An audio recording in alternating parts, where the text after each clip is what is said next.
Assalamualaikum warahmatullahi wabarakatuh. Alhamdulillah wassalatu wassalamu ala Rasulillah. Kita akan masuk insya Allah pada saat ini bab yang baru, bab kelima, anjuran mengadukan kesulitan dan hajat yang menimpa kepada Allah. Hal ini teman-teman sekalian mendasar sekali dalam masalah akidah seorang mukmin. Bagaimana dia yakin Tuhannya ada, dan ini rukun iman kita yang pertama, lalu kemudian dia menggantungkan semuanya kepada Tuhannya. Apapun dia keluhkan kepada Tuhannya, apapun dia minta kepada Tuhannya, tidak ada yang dia alihkan kepada makhluk. Allah subhanahu wa ta'ala mengajak atau menganjurkan Nabi Muhammad SAW menyampaikan hadis, dan diangkat di sini ada dua buah riwayat. Dalam bab ini hanya dua buah riwayat, kita akan bacakan dulu hadisnya, baru kemudian kita akan panjang lebar insya Allah masuk kepada syarah atau penjelasan. Semoga insya Allah bisa menjadi ilmu yang bermanfaat. Baik, hadis pertama dalam bab ini dengan sanad sahih urutan 838 dari Abdullah bin Mas'ud radhiyallahu anhu, dia berkata, Rasulullah sallallahu alaihi wasallam bersabda, "Man nazarat bihi faqatun fa anzalaha bin nasi lam tusadda faqatuh. Wa man nazarat bihi faqatun fa anzalaha billah fayushikullahu lahu birizqin ajilin au ajil." Artinya, barang siapa yang ditimpa kesulitan, lalu dia mengadukannya kepada manusia, maka kesulitannya tidak akan teratasi. Barang siapa yang ditimpa kesulitan lalu mengadukannya kepada Allah, maka Allah akan segera memberinya rezeki, cepat atau lambat. Hadis ini diriwayatkan oleh Abu Dawud, Tirmidzi, dan juga Al-Hakim menyatakan sahih. Hanya saja dalam riwayat Hakim ada lafaz ausyaqallahu lahu bil ghina imma bimautin ajilin au ginan ajil. Allah akan segera memberikannya kecukupan kalau dia keluhkan permasalahannya kepada Allah, bisa dengan kematian yang segera sehingga dia bertemu dengan Tuhannya dan mendapatkan balasan amal-amalnya, atau kekayaan yang akan datang atau tertunda. Dua buah riwayat ini yang diangkat dalam bab ini memberikan gambaran kepada kita secara umum dulu bagaimana Nabi alaihi salatu wassalam mengajarkan kepada kita agar jangan menggantungkan nasib pada manusia. Berapa banyak orang yang selalu sibuk, nasibnya setiap hari dia gantungkan pada makhluk, yang sebenarnya manusia itu sama dengan dia. Tidak ada bedanya. Dia memiliki dua mata, kita juga memiliki dua mata. Dua tangan, dua kaki. Masing-masing memiliki waktu 24 jam. Kebetulan saja dia diberikan jabatan oleh Allah subhanahu wa ta'ala. Diberikan kelebihan oleh Allah subhanahu wa ta'ala. Dan kita tinggal meminta kepada Allah subhanahu wa ta'ala. Tinggal minta saja. Tidak ada sesuatu yang berat. Hanya alhamdulillah wassalatu wassalamu ala rasulillah, memuji Allah subhanahu wa ta'ala, membaca salawat kepada Nabi SAW, lalu kemudian sampaikan hajat. Ya Allah, sembuhkan saya. Ya Allah, berikan saya. Ya Allah, ampuni saya. Ya Allah, mudahkan urusan saya. Ya Allah, si fulan, lunakkan hatinya, berikan hidayah, suami, istri, anak, dan seterusnya. Umar bin Khattab radhiyallahu anhu pernah menghadapi sebuah permasalahan dengan Bilal radhiyallahu anhu di masalah pembagian harta warisan di negeri Persia, pada saat muslimin berhasil menaklukkan. Maka Umar mengatakan, aku pun menolong hajatku terhadap Bilal di sholat malamku, minta kepada Allah subhanahu wa ta'ala. Dan para kaum salafus salih merasa luar biasa itu, menyampaikan hajat kepada Allah ini memberikan solusi yang luar biasa, yang di luar daripada jangkauan akal manusia. Seorang dai Saudi menceritakan pengalaman dia pribadi. Saya lihat cuplikan ceramahnya Dia mengatakan dia pergi ke Mesir. Kemudian setelah dia sampai di Mesir, dia pergi dari ibu kotanya Kairo ke Iskandaria, ke satu kota yang lain. Kemudian dia bilang pada saat di Kairo, dia mengenal satu pengurus masjid dan dia pergi ke masjid itu pada saat dia mau pulang ke Saudi setelah selesai pengajian di kota Iskandaria ini. Dia bilang, saya pun tiba malam. Kalau saya nginap di hotel juga waktunya sangat kepepet. Dan saya ingin malam ini nginap di masjid, di rumah Allah. Saya hubungi pengurus masjid, mereka menerimanya walaupun sudah agak telat waktunya. Kurang lebih jam 12, jam 1 malam tibanya gitu.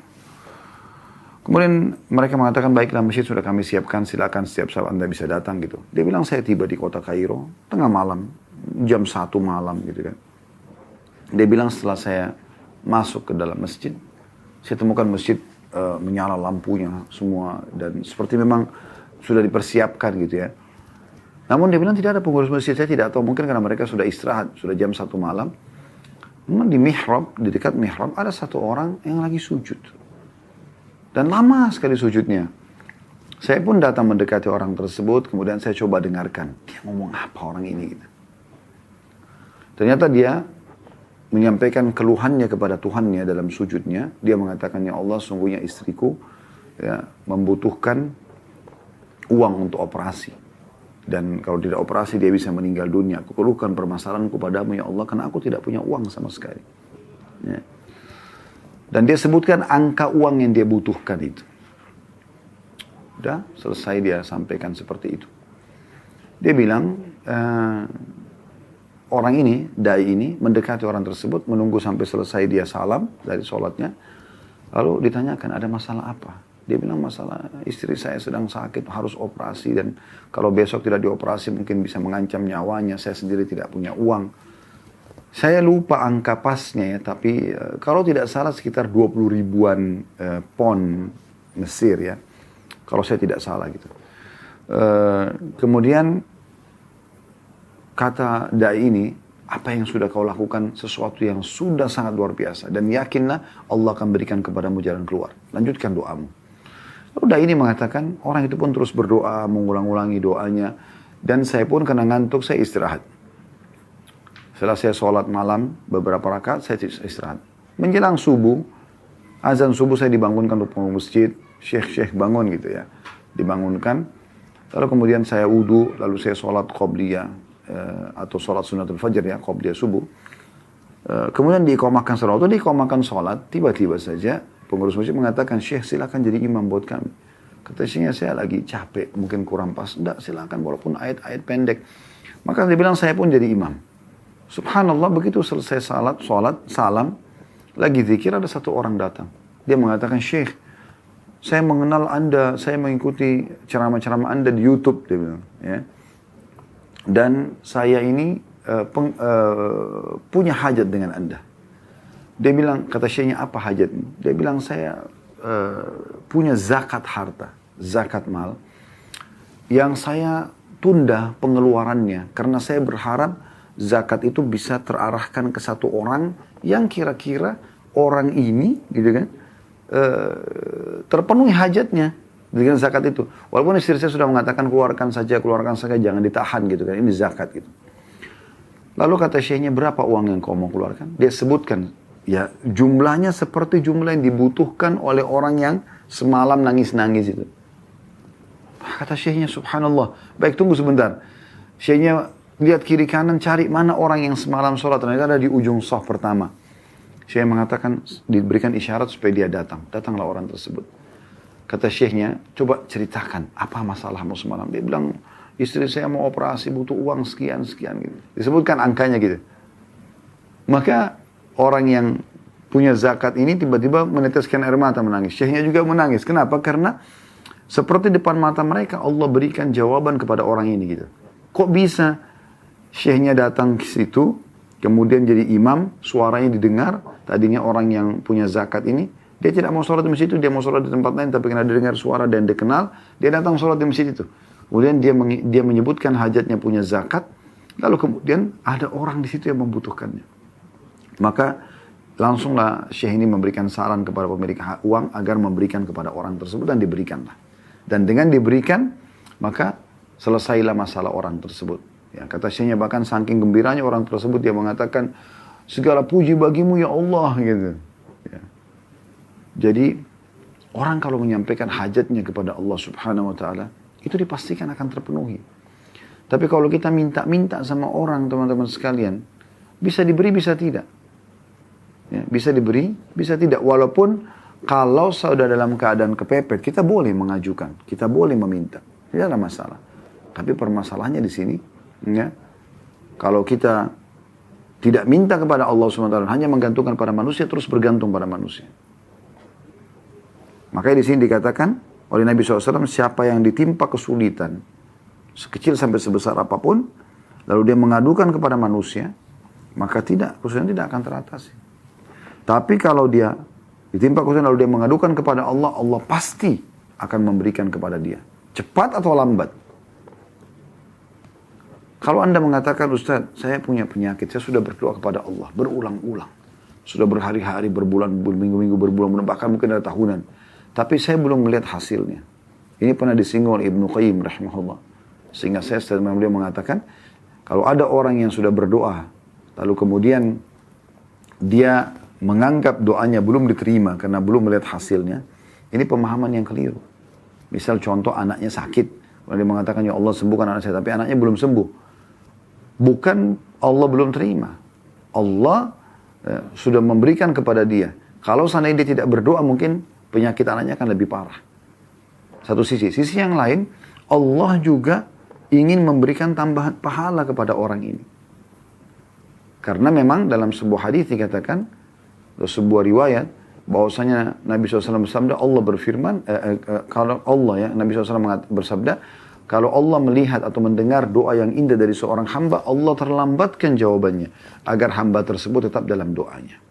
Dan kalau seandainya hamba ini memahami bagaimana doa-doa yang dia sampaikan, yang dia keluhkan kepada Allah Subhanahu wa Ta'ala itu, walaupun dia belum melihat ya depan matanya apa yang dia inginkan semua diberikan, dia akan panen itu tetap dalam bentuk pahala di hari kiamat. Dia tidak akan pernah berhenti berdoa. Dalam sebuah riwayat juga disebutkan bahwasanya nanti pada hari kiamat ada orang-orang yang datang lalu diberikan pahala bergunung-gunung. Mereka pun bertanya-tanya, pahala dari mana nih? Mereka sendiri mengatakan kepada berkata kepada para malaikat, ini dari mana nih pahala? Kok saya nggak pernah tahu ini gitu, saya buat apa? Maka kata para malaikat, ini adalah doa-doa kalian yang belum kalian melihat mendapatkan hasilnya di dunia. Maka pada saat itu mereka berharap agar seluruh doa yang mereka munajatkan di dunia, Allah nggak berikan dunia. Supaya mereka panen dalam bentuk pahala di hari kiamat. Saking besarnya pahalanya gitu. Bisa juga Allah dengan hikmahnya, mungkin ya, menunda kesembuhan anak tersebut dengan hikmah. Allah lebih sayang kepada anak itu daripada kita. Mungkin kalau anak itu sembuh malah menyusahkan orang tuanya. Sehingga Allah biarkan dalam keadaannya. Jadi banyak sekali hikmah yang bisa kita ambil. Sudah menjadi sunnatullah. Sistem yang Allah ciptakan. Orang yang beriman pada Allah, yang menggantungkan nasibnya pada Allah, Allah akan berikan. Orang yang kufur kepada Allah, Allah akan binasakan. Itu sudah menjadi sunnatullah. Sistem terlalu banyak manusia sebelum kita yang Allah jadikan sebagai contoh. Ada Fir'aun di zaman Nabi Musa AS, ada Namrud di zaman Ibrahim AS. Banyak sekali gitu. Banyak sekali. Dan Allah menyebutkan dalam surah Ar-Rum, teman-teman sekalian, surah nomor 30, ayatnya ayat 9, Allah suruh kita berjalan di muka bumi, lihat itu. Supaya jangan kita mengikuti orang-orang yang sudah terlanjur Allah hukum, dan kita mengikuti jalan orang-orang justru yang Allah sudah selamatkan. Nabi dan para sahabatnya ridwanullah alaihim, dan jangan ikuti Abu Jahal dan Abu Lahab dan grup-grupnya, gitu kan? Begitu juga dengan Nabi Musa AS dan sahabat-sahabatnya, dan jangan ikuti mereka, dan jangan ikuti Fir'aun dan grup-grupnya, Haman, Qarun, dan seterusnya. Allah mengatakan dalam firman ini, A'udzubillahi minasyaitonir surah Ar-Rum, surah nomor 30 ayat 9-nya, Awalam yasiru fil ardi fayanzuru kaifa kana 'aqibatul ladina min qablihim كانوا أشد منهم قوة وأثاروا الأرض وعمروها أكثر مما عمروها وجاءتهم رسلهم بالبينات وما كان الله ليظلمهم ولكن كانوا أنفسهم يظلمون. Apakah mereka tidak mengadakan perjalanan di muka bumi dan memperhatikan bagaimana akibat yang diderita oleh orang-orang ya sebelum mereka yang kufur kepada Allah? yang tidak mau kembalikan permasalahan kepada Allah, tidak meyakini keberadaan Allah. Orang-orang itu adalah lebih kuat dari mereka dan telah mengelola bumi serta memakmurkannya lebih banyak daripada apa yang telah mereka makmurkan. Dan telah datang kepada mereka rasul-rasul mereka dengan membawa bukti-bukti yang nyata. Maka Allah sekali-kali tidak berlaku zalim kepada mereka. Akan tapi mereka lah yang berlaku zalim kepada diri mereka sendiri. Di ayat 10-nya Allah mengatakan, ثُمَّ كَانَ عَاقِبَةَ الَّذِينَ أَسَاءُوا السُّوءَ أَنْ كَذَّبُوا بِآيَاتِ اللَّهِ وَكَانُوا بِهَا يَسْتَهْزِئُونَ. Kemudian akibat orang-orang yang mengerjakan kejahatan, orang yang jauh dari Allah Subhanahu wa taala, justru ada masalah ke diskotik, ke bar, maksiat kepada Allah Subhanahu wa taala. Kemudian akibat orang-orang yang mengerjakan kejahatan adalah azab yang lebih buruk karena mereka mendustakan ayat-ayat Allah dan mereka selalu memperolok-oloknya. Jadi Allah mengingatkan kita di sini. Pertanyaan sederhana teman-teman sekalian, kenapa kita tidak mau kembali kepada Allah? Kenapa kita tidak mau kembali kepada Allah Subhanahu wa taala? Kenapa kita tidak mau bermunajat? Kenapa teman-teman sekalian kita tidak jadikan Allah sebagai hal yang nomor satu? Ada masalah apapun, introspeksi kita dulu antara hubungan kita dengan Allah Subhanahu wa taala. Coba lakukan resep sederhana ini. Masalah apapun yang Bapak Ibu sedang hadapi, coba introspeksi dulu, introspeksi diri, hubungan kita dengan Allah Subhanahu wa taala. Itu aja dulu. Ada apapun, siapapun yang mengganggu kita, langsung kita kembali kepada Allah bermunajat. Ya Allah, kalau seandainya ini karena dosa hamba-Mu, maafkanlah. Ya. Kalau ini adalah aib hamba-Mu, tutupilah. Kalau ini adalah cobaan-Mu, maka sabarkanlah. Kita minta kepada Allah SWT. Lalu kita nikmati itu, prosesnya. Allah punya cara, teman-teman sekalian, memenangkan kita, memberikan dukungannya. Dan cara Allah sangat cantik. Kalau sudah Allah Subhanahu wa taala yang memberikan pertolongannya. Allah mau kita manja kok. Kenapa kita nggak manja kepadanya? Dan di saat Allah Subhanahu wa taala sedang memberikan cobaan kepada kita sehingga hanya kita kembali kepadanya, justru itu tanda kutip Allah sedang menginginkan kita kembali kepadanya. Mungkin kalau tidak ada cobaan tersebut kita lalai dengan nikmat-nikmat yang ada. Maka Allah datangkan cobaan supaya kita lebih nikmat dalam berdoa, sujud, lebih coba ya bermuhasabah, mungkin ada dosa saya ini, kita bertobat dan istighfar kepada Allah. Maka itu keselamatan buat kita sebenarnya. Ya. Oleh karena itu teman-teman sekalian kembali kepada Allah Subhanahu wa taala. Ingat selalu bagaimana para sahabat Nabi kalau sendal mereka putus, mereka selalu memohon hanya kepada Allah Subhanahu wa taala. Haus minta kepada Allah, lapar minta kepada Allah. Semuanya diminta kepada Allah Subhanahu wa taala. Tidak ada yang tidak diminta kepada Allah Subhanahu wa taala. Mari kita renungi sama-sama hadis Nabi alaihi salatu wassalam. Hadis yang mulia tentang masalah Allah memang memerintahkan kita agar bergantung kepadanya.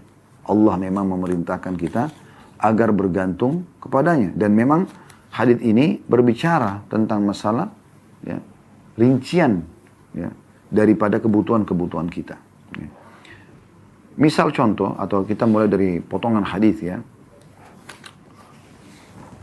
Dari Abi Dzar radhiyallahu anhu, beliau menyampaikan anin Nabi SAW bahwasanya Nabi SAW yarwi an Rabbih Azza wa Jal, dia meriwayatkan dari Tuhannya yang maha mulia dan maha tinggi, annahu qal, bahwasanya Allah berfirman, ya ibadi inni haramtu dhulma ala nafsi wa ja'altu bainakum muharraman fala tadhalamu. Wahai hamba-hambaku, sesungguhnya aku mengharamkan kezaliman atas diriku, jadi Allah tidak akan pernah menzalimi kita. Jangan pernah berpikir kalau seandainya kita beribadah lalu kita tidak terima balasannya, kecuali kita tidak ikuti syaratnya. Atau kita sudah bermunajat lalu Allah belum kasih, atau Allah tidak kasih ya. Allah tidak akan zalimi. Allah haramkan terhadap dirinya dan aku jadikan itu haram di antara kalian, maka jangan kalian saling menzalimi. Kemudian Allah rincikan lebih dalam. Ya ibadi, kullukum dhallun illa man hadaituhu. Fastahduni ahdikum. Wahai hamba-hambaku, kalian semua sesat. Kecuali yang telah aku berikan petunjuk, maka hendaklah kalian minta petunjuk kepada aku, maka aku akan memberinya. Petunjuk dalam hal apapun. Masalah-masalah yang sedang kita hadapi. Keluhkan kepada Allah, minta jalan keluarnya. Apapun sifatnya. Kebutuhan-kebutuhan yang kita ingin agar terpenuhi, minta kepada Allah. Allah akan penuhi itu semua. Sampaikan kepada Allah Subhanahu wa ta'ala. Allah mengatakan petunjuk itu ada dari aku. Mintalah dari aku. Allah suruh minta. Dan subhanallah ada hadis riwayat Tirmidzi mulia sekali. Kata Nabi SAW, Man lam yadu Allah yaghdab alaih. Siapa yang tidak minta kepada Allah, justru tidak minta, Allah murka padanya. Allah anggap ini orang sombong gitu. Dan seorang penyair Arab mengatakan kurang lebih makna syairnya, jangan kau minta pada manusia. Yang kalau kau minta padanya dia akan marah. Sekali kita minta, 2 kali kita minta, mungkin dia masih memberi. 3 kali, 4 kali dia akan marah. Tapi mintalah kepada zat Allah subhanahu wa ta'ala. Kalau kau tidak minta justru dia marah. Lalu kenapa kita tidak minta kepada Allah? Lalu Allah mengatakan selanjutnya, Ya ibadi kullukum ja'in illa man at'amtuhu fastat'imuni at'imkum. Wahai hamba-hambaku, kalian semua lapar kecuali yang aku beri makan. Maka hendaklah minta makan kepadaku, pasti aku memberinya. Makan minta kepada Allah. Kemudian selanjutnya Allah mengatakan, Ya ibadi kullukum arin illa man kasautu fastaksuni aksukum. Wahai hamba-hambaku, asalnya kalian telanjang. Ya, lahir di muka bumi ini tidak punya pakaian kan? Lalu siapa yang menggerakkan orang tua kita untuk memberikan kita pakaian? Allah subhanahu wa ta'ala berikan petunjuk kepada mereka. Penciptanya gitu. Kalian semua telanjang kecuali yang aku beri pakaian. Maka hendaklah kalian meminta kepada aku pakaian itu. Pasti aku beri. Pakaian. Minta dari Allah subhanahu wa ta'ala. Ya ibadi innakum tukhti'una billaili wan nahari wa ana akfirudh dhunuba jami'a fastaghfiruni aghfir lakum. Permasalahan utama dalam kehidupan kita yang banyak menghambat fasilitas yang Allah berikan kepada kita, dosa. Ya. Allah mengatakan, wahai hamba-hambaku, kalian melanggar, melakukan dosa-dosa di malam dan siang hari. Dan aku mengampuni semua dosa-dosa, maka mohon ampunlah kepadaku, aku akan maafkan kalian. Dengan dimaafkan berarti akan aman. Ya.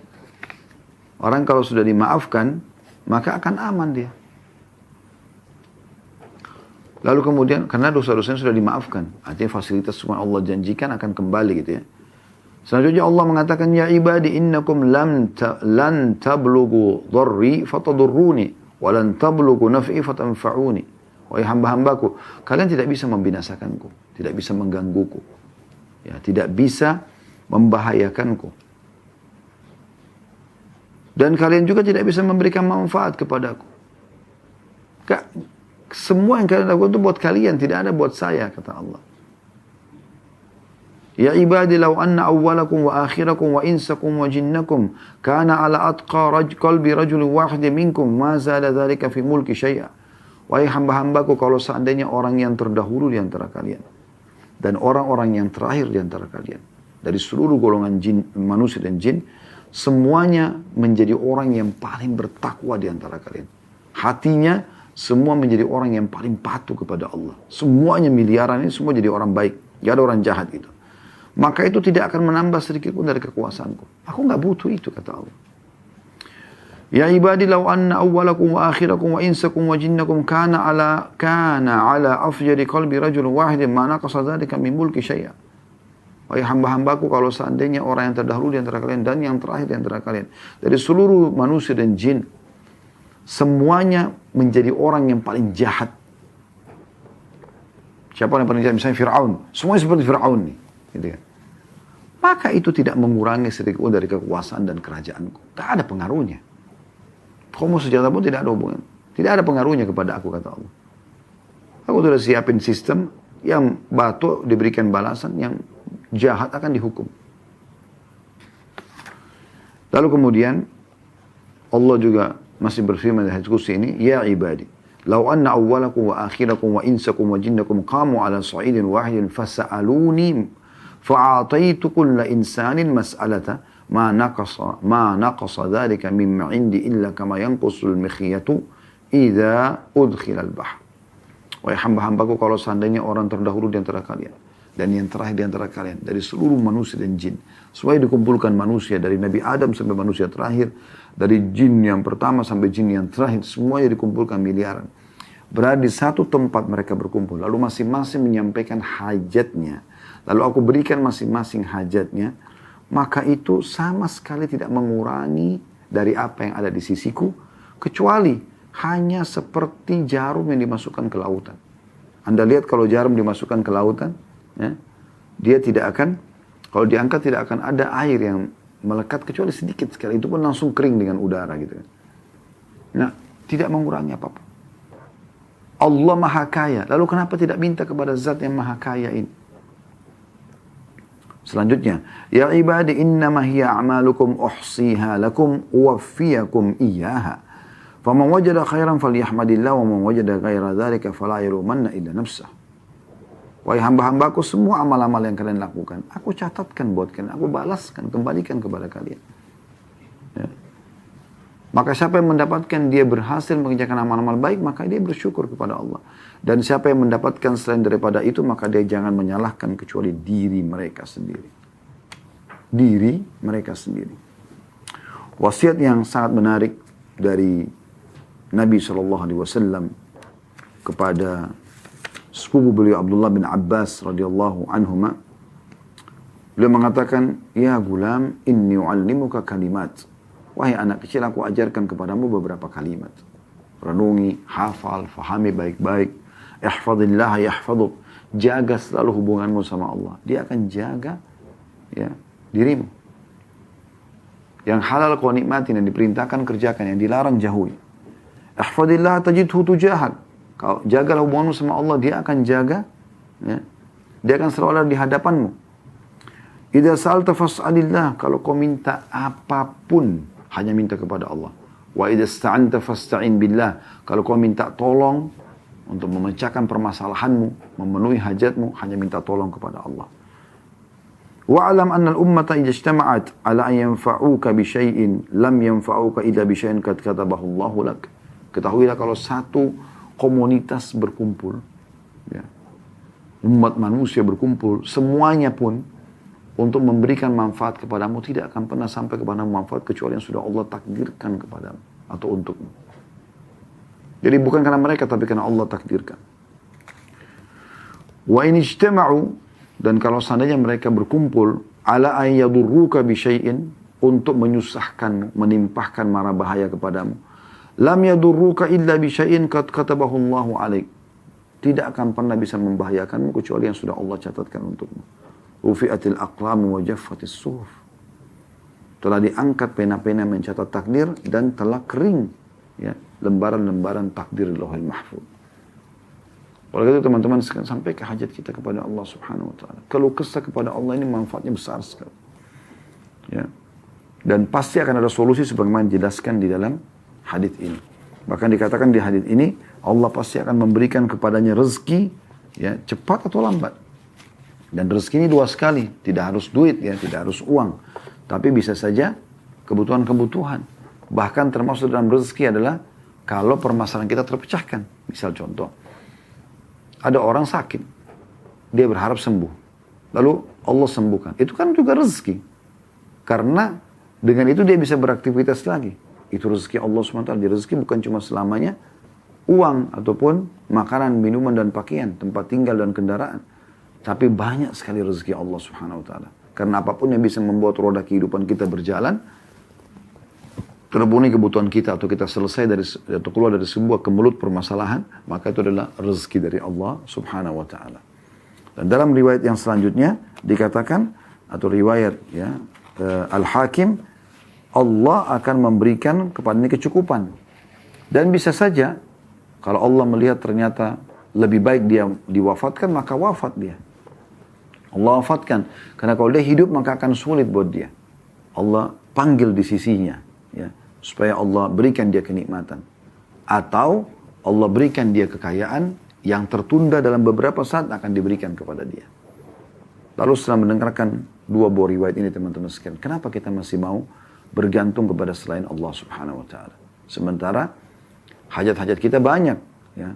Apakah itu hajat rutin setiap hari ataupun hajat yang tiba-tiba muncul yang kita butuhkan.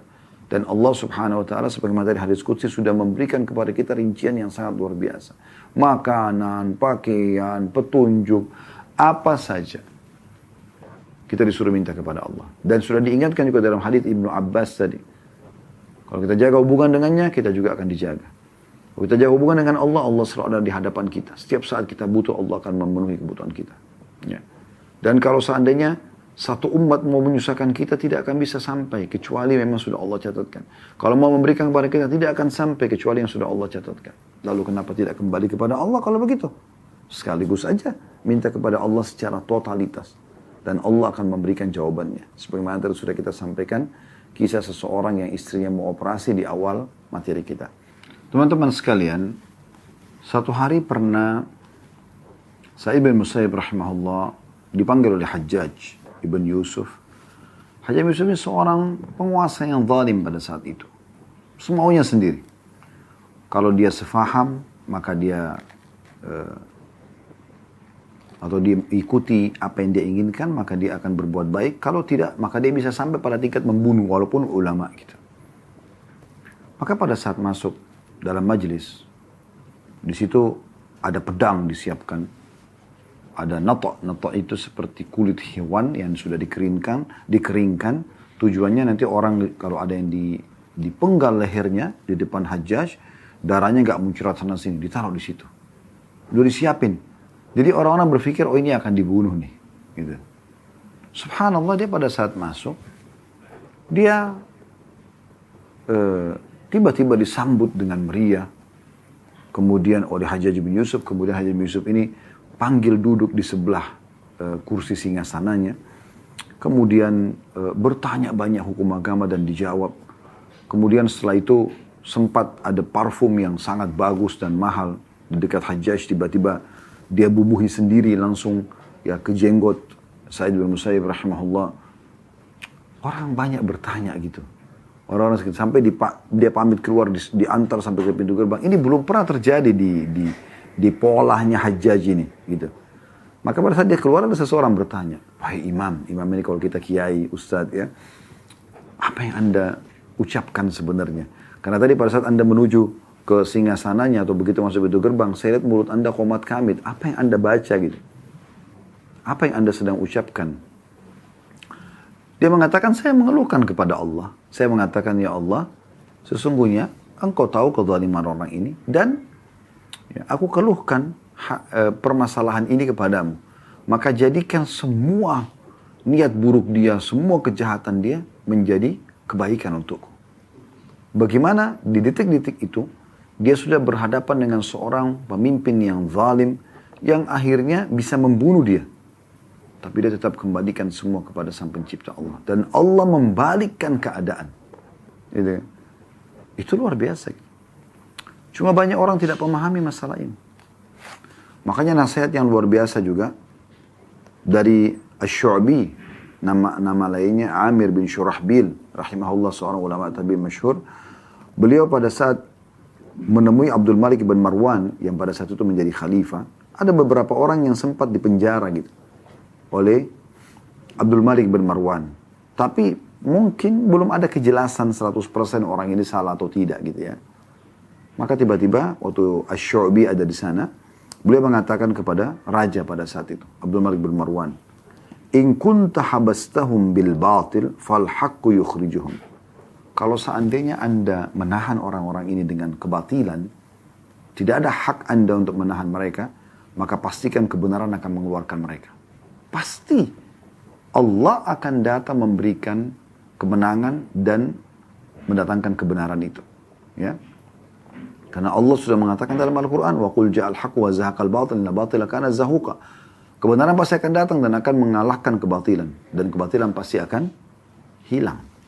Walaupun ada masa-masa mungkin dia bertahan beberapa saat. Tapi Allah maha mengawasi. Allah maha menjaga. Allah ya dikatakan, Inna Allah kana alaikum raqib dalam surah An-Nisa. Allah ketat sekali pengawasannya. Ya, kan? Dalam ayat lain, وَهُوَ مَعَكُمْ Aynama kuntum, dia selalu bersama kalian dimanapun kalian berada. Dalam ayat kursi Allah mengatakan, La ta'khuduhu sinatu wala naum, dia tidak pernah ngantuk apalagi tidur. Pengawasannya luar biasa gitu. Ya. Kemudian selanjutnya Syu'bi mengatakan, Wa in kunta habastum bil haqqi fal afu yasa'uhum. Artinya, kalaupun Anda menahan mereka karena memang dasarnya mereka bersalah, maka memaafkan bisa melepaskan mereka.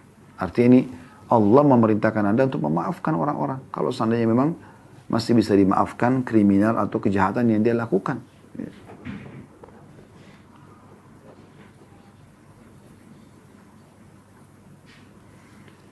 Bagaimana Urwa bin Zubair rahimahullah, seorang ulama tabi'in yang sangat masyhur. Beliau pernah melihat seseorang mencaci maki Hajjaj bin Yusuf. Dan orang ini tidak mau berhenti gitu. Terus saja ngomong. Hajjaj bin Yusuf zalim gini. Padahal memang zalim orangnya. Memang zalim pada saat itu. Kalau anda baca tentang Hajjaj bin Yusuf ini luar biasa kezalimannya gitu. Luar biasa gitu. Tapi Urwa bin Zubair rahimahullah, maaf, ini Muhammad bin Sirin rahimahullah, bukan Urwa bin Zubair. Muhammad bin Sirin rahimahullah punya ilmu dan dia juga menggunakan keimanan dalam hal-hal seperti ini. Maka dia dekati orang yang sedang caci maki tadi. Hajjaj itu zalim, apalah macam-macam. Kayak banyak orang sekarang mencaci maki. Siapa saja semua dicaci maki. Semua orang salah depan mata dia. Cuma dia sendiri yang benar gitu. Terlebih lagi yang berbahaya kalau kita sedang menyalahkan orang yang kita tidak bisa jangkau dia untuk menyampaikan maaf. Pemimpin-pemimpin, ya. Atau orang-orang yang beda negara, kita hanya nonton di berita. Kita main langsung caci maki, padahal kita tidak tahu kebenaran ada sama dia atau dia salah, kita nggak pernah tahu.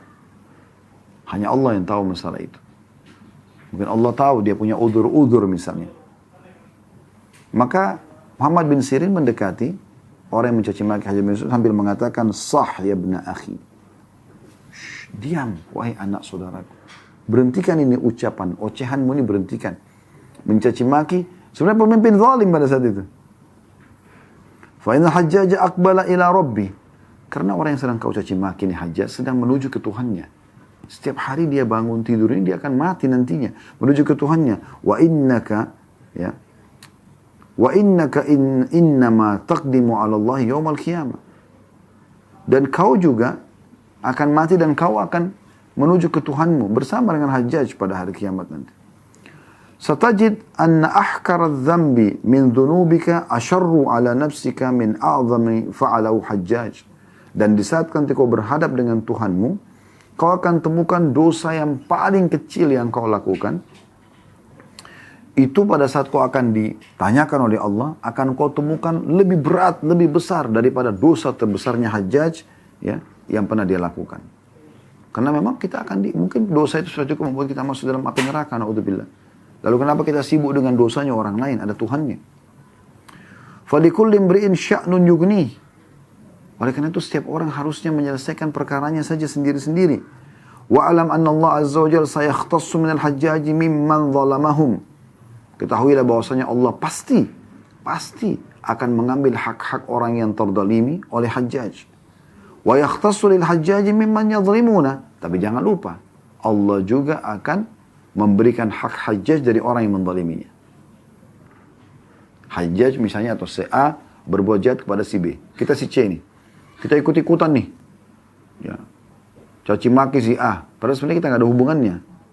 Kalau kita doakan semoga Allah berikan hidayah, semoga apa ya, kebaikan-kebaikan mungkin lain. Tapi kalau kita caci maki kan dosa di sini. Maka yang terjadi adalah kita akan berhadapan dengan orang yang sedang kita caci maki. Si B yang dizalimi akan diberikan haknya oleh Allah. Diambil dari si A. Tapi Anda si C juga akan diambil haknya si A yang Anda caci maki. Karena Anda caci maki dia, karena tidak ada hubungannya dengan Anda. Gitu. Coba bagaimana pekahnya. Gitu. Kemudian beliau menasihati terakhir wasiatnya di sini, fala tashghilanna nafsaka ba'dal yaumi bisabbi ahad. Oleh karena itu mulai hari ini jangan pernah kau sibukkan dirimu dengan untuk mencaci maki orang lain lagi. Ya. Dari apa yang kita ambil teman-teman sekalian dari dua hadis ini ada pelajaran ya kita itu tadi semua syarah penjelasannya pelajaran dari hadis ya. Yang pertama adalah adanya larangan dalam hadis ini untuk menggantungkan nasib pada manusia. Ya. Karena itu tidak akan memberikan solusi.